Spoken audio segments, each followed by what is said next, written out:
Les tableaux qui parlent. Une série de podcasts par Francis Rousseau. Dame Laura Knight, 1877-1970, de Gypsy, 1939, Tate, London.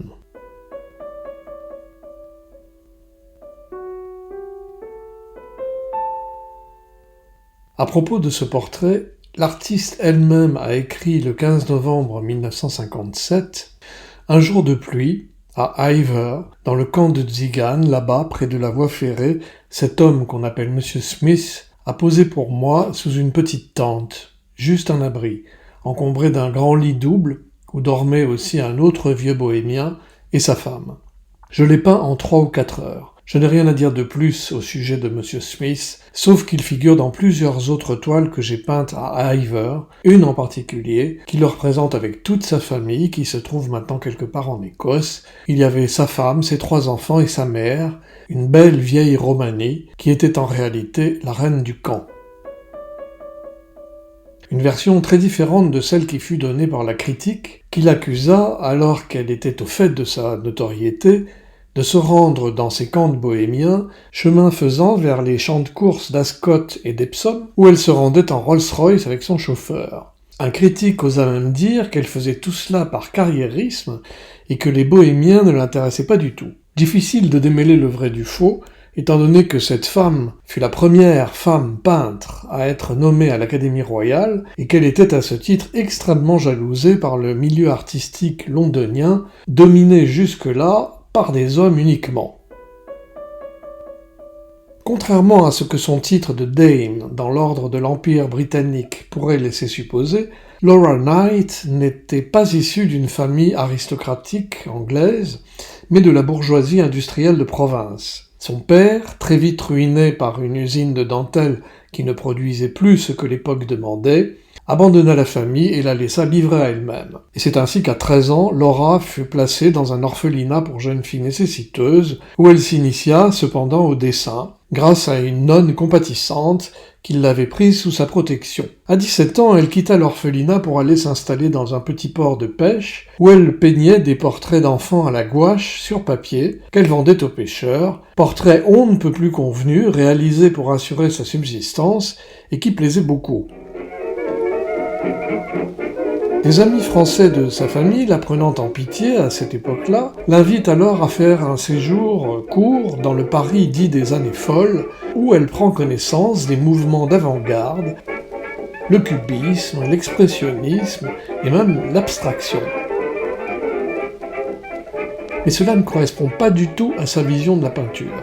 Elle s'en détourne aussitôt pour décider de rester résolument figurative, réaliste et un peu vaporeuse, comme l'est le mouvement impressionniste anglais, beaucoup plus proche de Renoir que de Van Gogh.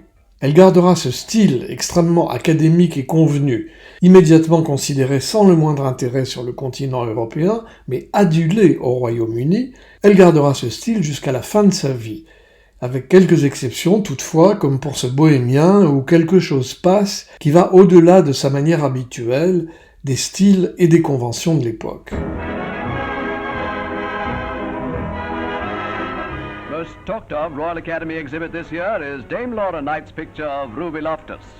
Sir Charles McLaren, Director General of Ordnance, escorted Dame Laura and Ruby into the Academy to see the picture. Miss Loftus is 21. Before being trained to work in an RO factory, she was a shop assistant. Pendant et après la Seconde Guerre mondiale, elle se rendit célèbre pour ses peintures engagées d'ouvrières travaillant dans les aciéries, de jeunes femmes en costume militaire attachées aux communications de la RAF, son chef-d'œuvre le plus célèbre, un compte-rendu pictural du procès de Nuremberg, où elle mélangeait, dans la même toile et dans un saisissant raccourci graphique, une ville réduite à l'état de ruine à l'arrière-plan, et au premier plan, le banc des accusés, avec tous les dignitaires du parti nazi.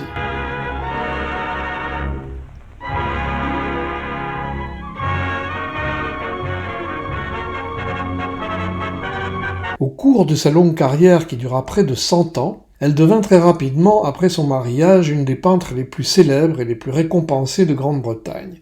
La personne elle-même était aussi très célèbre, et les Anglais ont adoré cette vieille dame un peu indigne, habillée et chapeautée comme une duchesse, qui se rendait régulièrement dans les pires zones et dans les pires bouges pour croquer ces gitans un peu sales ou ces marginaux à la dérive en voie de clochardisation, qu'elle aimait sincèrement et pour qui elle fut d'un grand secours. Le reste du temps, elle croquait plutôt les ballerines des ballets russes dans leur tutu de taffetas, les dames de la bonne société ou les enfants dans les hôpitaux. En 1929, elle fut anoblie par le roi George V au rang de dame, et en 1936, elle devint la première femme élue membre permanent de la Royal Academy. En 1965, 5 ans avant son décès, la grande exposition rétrospective que lui consacra la Royal Academy fut la première qui ait jamais été consacrée à une femme dans toute l'histoire de cette institution.